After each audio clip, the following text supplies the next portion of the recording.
നമസ്കാരം. ന്യൂവെസ് കിച്ചന്റെ നമ്മുടെ പുതിയൊരു വീഡിയോയിലേക്ക് എല്ലാ കൂട്ടുകാർക്കും സ്വാഗതം.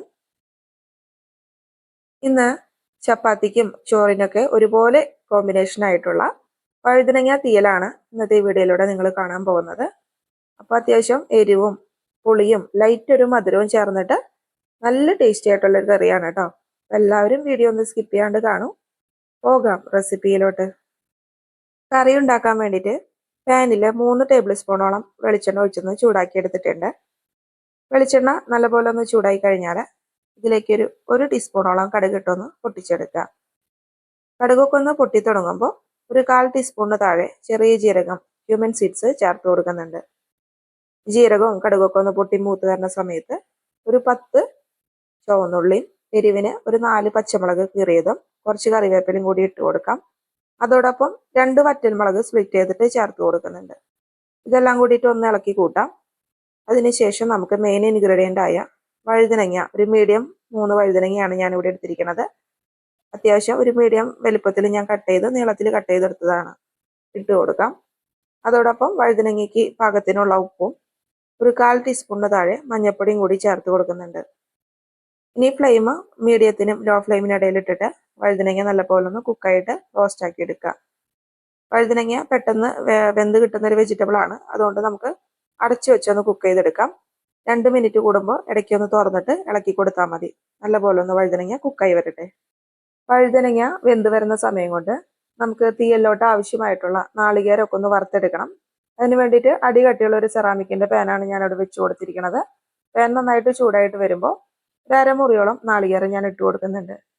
നാളികേരം ഫ്ലെയിം കുറച്ചിട്ടിട്ട് നല്ല പോലെ ഒരു ഗോൾഡൻ കളർ ആവണ വരെ ഇളക്കി കൊടുത്തൊന്ന് റോസ്റ്റ് ആക്കി എടുക്കാം. അപ്പോൾ ഞാൻ ഈ ഒരു പാനിൽ നമുക്ക് വെളിച്ചെണ്ണ ഒഴിക്കാതെ നല്ല പോലെ വറുത്തെടുക്കാൻ പറ്റും. നിങ്ങൾ മറ്റേതെങ്കിലും ചീനച്ചട്ടിയോ വേറെ ഏതെങ്കിലും പാത്രമാണ് യൂസ് ചെയ്യണമെന്ന് വെച്ചാൽ അടിക്ക് പിടിക്കാതിരിക്കാൻ 1-2 ടീസ്പൂൺ വെളിച്ചെണ്ണ ഒഴിച്ചിട്ട് വേണം നാളികേരം വറുത്തെടുക്കാനായിട്ട്. നല്ലൊരു ഗോൾഡൻ കളറിൽ ചുമക്കി വറുത്തെടുക്കാം. ഇപ്പോൾ നമ്മുടെ നാളികേരം എല്ലാം ഇവിടെ മൂത്ത് കളറൊക്കെ മാറി വന്നിട്ടുണ്ട്. ഇനി ഇതിലേക്ക് പൊടികൾ ആഡ് ചെയ്ത് കൊടുക്കണം. അതിന് മുന്നേ ഞാൻ ഫ്ലെയിം ഓഫ് ചെയ്ത് കൊടുക്കുകയാണ്. ഇതിലോട്ട് 3/4 ടീസ്പൂൺ മല്ലിപ്പൊടി ഇട്ട് കൊടുക്കുന്നുണ്ട്. 1 ടീസ്പൂൺ എരിവുള്ള മുളക് പൊടിയും കൂടി ഇട്ട് കൊടുക്കാം. ഞാൻ പാനിന്റെ ചൂടിലിരുന്നിട്ട് ആ പൊടികൾ നല്ല പോലെ ഒന്ന് ഇളക്കി കൊടുത്തൊന്ന് റോസ്റ്റ് ആക്കി എടുക്കുക. പൊടികളൊക്കെ ഒന്ന് റോസ്റ്റ് ആയാൽ ചൂടാറാനായിട്ട് മറ്റൊരു പാത്രത്തിലോട്ട് ഇട്ട് കൊടുക്കാം. ചൂടാറിയതിന് ശേഷം നല്ല ഫൈനായിട്ട് അരച്ചെടുത്ത് കൊണ്ടുവരാം.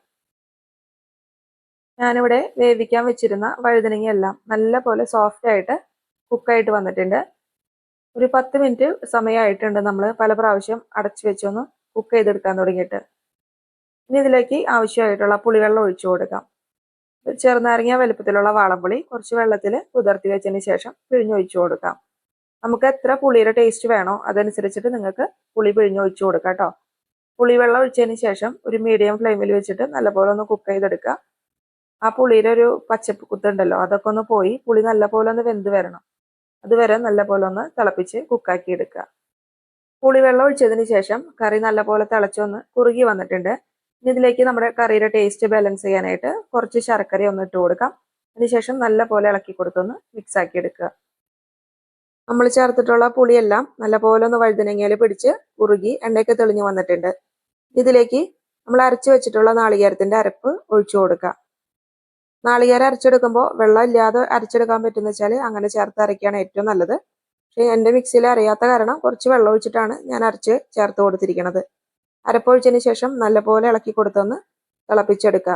അപ്പോൾ കറി നല്ലപോലെ തിളച്ച് വന്നിട്ടുണ്ട്. കുറച്ച് ഉപ്പ് കുറവ് തോന്നിയപ്പോൾ കുറച്ച് ഉപ്പും കൂടി ഞാൻ ആഡ് ചെയ്ത് കൊടുക്കുകയാണ്. അതോടൊപ്പം നല്ലൊരു ടേസ്റ്റും ഫ്ലേവറൊക്കെ കൂടുതൽ വരാനായിട്ട് 2-3 പിഞ്ച് കായത്തിൻ്റെ പൊടിയും കൂടി ഇട്ട് കൊടുക്കുക. ഇതെല്ലാം ചേർത്ത് നല്ലപോലെ കറി വീണ്ടും ഒന്ന് ഇളക്കി കൊടുത്തൊന്ന് സെമി തിക്ക് ഗ്രേവിയോട് കൂടി പരുവത്തിൽ വേണം നമ്മൾ എടുക്കാനായിട്ട്. ഒത്തിരി ചാറിൽ കറി എടുത്താൽ അത്ര ടേസ്റ്റ് ഉണ്ടാവില്ല. അല്പം കൂടി ഒന്ന് കുറുകി വരാനുണ്ട്. ചാറെല്ലാം അത്യാവശ്യത്തിന് പാകത്തിന് കുറുകി ചെറുതായിട്ട് എണ്ണയൊക്കെ തെളിഞ്ഞ് വന്നിട്ടുണ്ട്. ഈ ഒരു പാകത്തിനാണ് കറി വാങ്ങി വെക്കുന്നത്.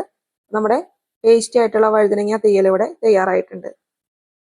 2-3 വഴുതനങ്ങ കിട്ടുമ്പോൾ വളരെ എളുപ്പത്തിൽ നമുക്ക് ഉണ്ടാക്കിയെടുക്കാൻ പറ്റുന്ന ഒരു കറിയാണ് അല്ലേ. അത്യാവശ്യം എരിവും പുളിയും ലൈറ്റ് മധുരവും ചേർന്നിട്ട് നല്ല സ്വാദോടെ തയ്യാറാക്കാൻ പറ്റുന്ന ഒരു തീയലാണ്.